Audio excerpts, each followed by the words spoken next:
देशभक्त पर आज मैं आपका ज़्यादा समय नहीं लूँगा, बस हाथ जोड़कर एक प्रार्थना करने के लिए, एक रिक्वेस्ट करने के लिए, एक दरख़्वास्त करने के लिए ये छोटा-सा एपिसोड बना रहा हूँ। अपनी जान की रखवाली खुद करिए। अपने फैमिली की, अपने लव्ड वन्स, परिवारजन, कोई और उनकी रक्षा नहीं करने वाला है, कोई और उन्हें बचाने वाला नहीं है। अगर आपने बेंगलुरु में जो हुआ है, चिन्नास्वामी स्टेडियम से जो विजुअल्स आ रहे हैं, वो अगर आपने देखा है, आपका दिल पसीज जाएगा। बच्चों तक को हमने नहीं छोड़ा, उनको भी ले गए क्योंकि वो इतने बड़े क्रिकेट फैन्स हैं। अपने क्रिकेट भगवान को दिखाने के लिए हम बच्चों तक को इन सिचुएशंस में ले जाते हैं। और अब हुआ ये है कि 11 मौतें एंड काउंटिंग हो सकता है। इस 11 मौतों के बाद और काउंटलेस अभी सीरियस कंडीशन में है, मुझे मालूम नहीं फाइनल डेथ टोल क्या होगा। और इसके बाद पिंग पोंग शुरू हो चुका है। आपकी जिंदगी की कीमत एक कॉकरोच से ज्यादा नहीं है इन भेड़ियों के लिए, इस सरकार के लिए, बिजनेसमैन के लिए, और जिस महान क्रिकेटर्स को आप पूछते हो उनका भी बर्ताव अभी मैं आपको बता देता हूं। और शायद ये छोटा सा रियलाइजेशन आज अगर हम कर लें इतनी मौतों के बाद, तो शायद अब और कम से कम ऐसा एक्सप्लॉयटेशन हमारा नहीं होगा। 11 मौतें हुई क्यों? क्योंकि सरकार को अच्छी तरीके से मालूम था कि प्रॉब्लम्स आने वाली हैं। 18 साल बाद आरसीबी ने ट्रॉफी जीता, आईपीएल जीता, बहुत अच्छी बात है। ऐसा नहीं है कि कोई वर्ल्ड कप जीता, आईपीएल जीता, अच्छी बात है। और आपने खूब सेलिब्रेशन किया। जीत की रात को ही बेंगलुरु के शहर में जिस तरीके से रास्ते पर सेलिब्रेशन हो रहा था, पुलिस ने यह बात देखकर बात समझ गई थी पुलिस की, बॉस यहां तो प्रॉब्लम होने वाली है। इसीलिए जो आरसीबी विक्ट्री परेड करना चाहती थी, जैसा कि कोई वर्ल्ड कप वापस ले आई है, विश्व गुरु बन गए हैं क्रिकेट में, उसको मना कर दिया। तो कहीं ना कहीं एडमिनिस्ट्रेशन को, सरकार को मालूम था ये सिचुएशन आउट ऑफ कंट्रोल हो सकती है। लेकिन फिर भी जो इवेंट हुआ, एक परेड कराने की फिर कोशिश हुई थी।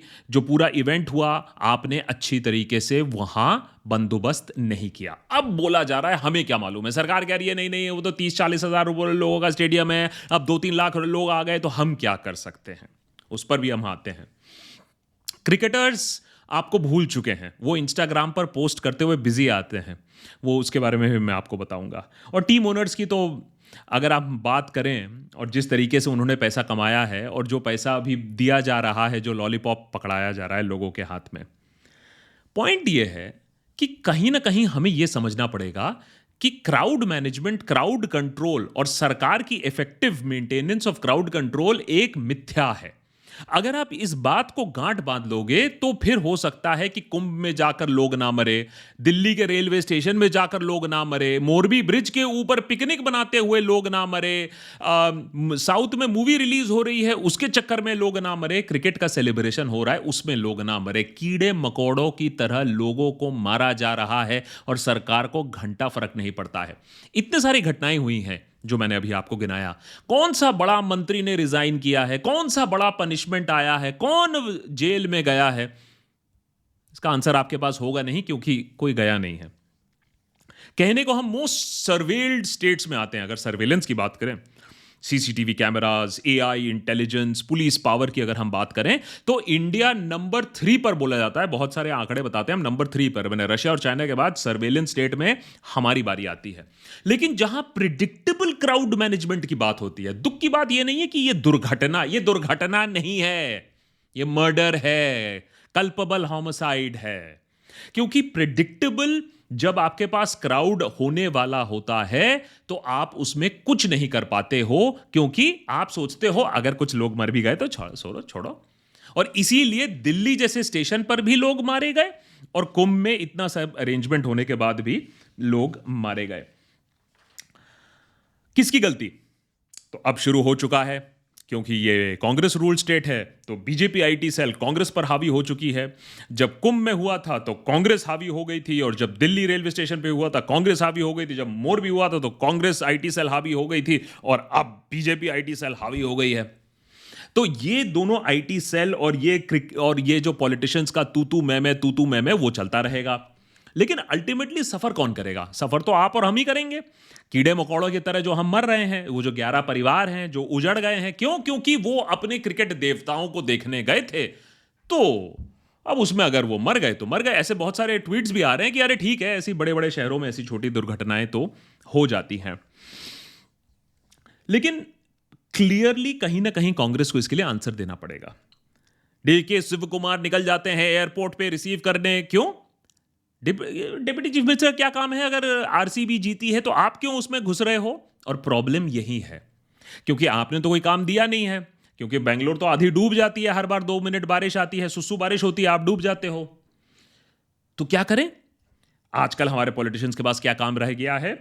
आर्मी का वैलर, आर्मी ने अच्छा काम किया उसका क्रेडिट ले लो, भगवान श्री राम का नाम लेकर उसका क्रेडिट ले लो, या फिर क्रिकेट में हमने कोई कीर्तिमान स्थापित किया उसका काम ले लो। अपना काम तो है नहीं, अपना तो कुछ किया नहीं जिसके बारे में हम टॉम टॉम कर सके, तो दूसरों का क्रेडिट चुराने आज डीके शिव कुमार भी गए थे, लेकिन फिर अपने आप को हॉस्पिटल में पाया, लोगों से बात करते हुए और उन्हें सांत्वना देते हुए। लेकिन अल्टीमेटली द फैक्ट इज कि सबने अगर बोला होता, अगर डीके शिव कुमार, मैं मानता हूं कि अगर उनको उठ के बोला होता, यार देखो हमारी पुलिस और हमारी इंफॉर्मेशन और हमारी सर्वेलेंस ये कह रही है कि देखो रात को काफी दुर्घटनाएं हुई हैं, काफी ज्यादा हो हल्ला हुआ है, हमने विक्ट्री परेड कैंसिल कर दी है, कृपा करके चिन्नास्वामी स्टेडियम ना आए, अगर ऐसा होता तो ठीक है। लेकिन क्या ऐसा बोला गया था कुंभ में भी दुर्घटना से पहले कि कृपया करके कुंभ ना आए? नहीं, वो तो बोला गया तो सब आओ, कम वन कम ऑल। इसीलिए दुर्घटना हो गई रेलवे स्टेशन पर, और इसीलिए यहां यह भी दुर्घटना हो गई कि ना आपने ठीक से प्रिपेयर किया, ना आपने लोगों को वार्न किया, और अब आप हाथ ऊपर करके बोल रहे हो कि भाई हमें तो मालूम ही नहीं है। लेकिन खैर ये तू तू मैं चलती रहेगी और लोगों की जिंदगी उजड़ती रहेगी। अब आते हैं आपके cricket gods, demi gods, the Virat Kohlis of the world, and no hate for them. उन्होंने अच्छा काम किया है, 18 साल बाद जीते हैं, बहुत अच्छी बात है। लेकिन आप पूजते किसको हो? Are you worshipping false gods? 10 lakh रुपए देकर एक लॉलीपॉप पकड़ाकर सरकार सोच रही है लोग खुश हो जाएंगे, हो भी जाएंगे, हो भी जाएंगे। लेकिन मैं थोड़े आंकड़े देख रहा था आज। आईपीएल की कमाई इस साल है 12,000 करोड़ रुपए। कितने लाख रुपए दिए गए? जो मारे गए हैं 10 लाख। आईपीएल की आमदनी 12,000 करोड़ रुपए, आरसीबी का प्राइज मनी 20 करोड़ रुपए। कहा जा रहा है कि जो ओनर है आरसीबी के, उनके स्टॉक प्राइसेस ही 100-200 करोड़, 1,000 करोड़, 1,500 करोड़ ऊपर चले गए थे। उनकी ब्रांड वैल्यू भी 1,500 करोड़ की है। 10 लाख रुपए जो मारे गए, जो फैंस हैं, जो बनाते हैं इन क्रिकेट टीम्स को, उनके लिए है। और मेरा मैसेज, और ये प्लीज शेयर करिएगा उन वाइल्ड क्रिकेट फैंस के साथ, खूब जूते लात पड़ेंगे, कोई टेंशन नहीं है। जूते लात हमें पॉलिटिक्स में भी पड़ते रहते हैं, क्रिकेट में भी पड़ जाएंगे तो कोई बात नहीं है। वर्किंग डे पर दोपहर को 2 से 3 लाख लोग आए हैं। सोचिए कितनी शिद्दत होगी लोगों में, कितना प्यार होगा लोगों में इन क्रिकेट डेमी गॉड्स के लिए। एंड मैंने ये खुद फर्स्ट हैंड देखा है। अभी रिसेंटली जब आईपीएल मैच देखने में भी गया था दिल्ली में, बड़े बड़े छोटे छोटे आंटी अंकल सब अपना छोड़ छाड़ के आरसीबी को, और खास करके विराट कोहली को देखने के लिए सब अपना सीट छोड़कर बस चिपक गए थे फेंस पर। लेकिन आरसीबी के कैप्टन खुद अभी 1-1.5 घंटे पहले इंस्टाग्राम पर पोस्ट कर रहे हैं विक्ट्री पिक्चर्स। क्या उनको सच्ची में फर्क पड़ेगा? क्योंकि ये पूरा कांड होने के बावजूद अंदर चिन्नास्वामी स्टेडियम में पूरा का पूरा कार्यक्रम चल रहा था। तो आप सोचिए, कार्यक्रम चल रहा, वो ना रुका क्योंकि भैया show must go on. Instagram पर पोस्टिंग चल रही है आरसीबी के कैप्टन की। तो जो लोग बाहर बैठकर मर रहे हैं, उन्हें यह सोचना चाहिए कि हमारी जिंदगी और हमारे फैन फॉलोइंग का वैल्यू क्या है। क्योंकि आपकी फैन फॉलोइंग का वैल्यू सिर्फ आईबॉल है। आपकी फैन फॉलोइंग का वैल्यू सिर्फ एक नंबर है, एक आंकड़ा है जो साइड में ऊपर आता है। 10 crore watching, 20 crore watching, 30 crore watching, final में 50 करोड़ वॉचिंग।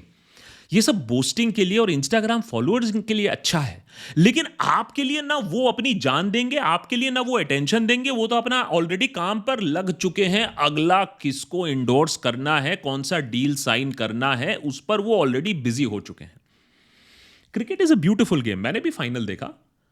लेकिन ये जो ब्लाइंड फेथ लेकर कि वो हम वो हैं, वो हम हैं, हम उन्हें बनाते हैं, वो हमें बनाते हैं, हम उनको देखने जाएँगे, कुछ भी हो हम उनको छुएँगे, दूर से देखेंगे तो हमारा ज़िंदगी गधा जन्म सफल हो जाएगा।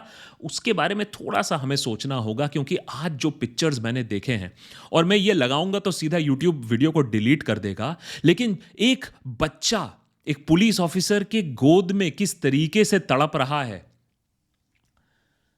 आप प्लीज इस चीज को सोचिए कि जिस तरीके से हम ब्लाइंड विश्वास कर लेते हैं, हमारी जिंदगी में क्या और कुछ नहीं है सेलिब्रेट करने के लिए कि हम क्रिकेट को इस तरीके से सेलिब्रेट करें, पागलों की तरह सेलिब्रेट करें? थोड़ा सा धैर्य लाने की जरूरत है, कुछ और चीजों को सेलिब्रेट करने की जरूरत है, और खास करके अपनी जान और अपने फैमिली की जान बचाने की ज़रूरत है। क्योंकि मैं एक बात तो सर्टेन कह सकता हूँ, ना क्रिकेट अकेडमी और एक क्रिकेट काउंसिल और या फिर क्रिकेट ओनिंग टीम या फिर क्रिकेटर्स या फिर खास करके पॉलिटिशियंस या एडमिनिस्ट्रेटिव मशीनरी आपके जान की वैल्यू 0 बटे अंडा रखती है। अपनी जान की हिफाजत करिए, अपनी फैमिली को बचाकर रखिए, और कभी भी भीड़ में जाने से पहले एक बात याद रखिएगा, सरकार आपके जान की परवाह नहीं करती है, क्राउड मैनेजमेंट नहीं है हमारे देश में, हमें ही अपने आप को बचाना होगा। यही एक रिक्वेस्ट कर सकता हूं, बाकी फिर आपकी मर्जी है।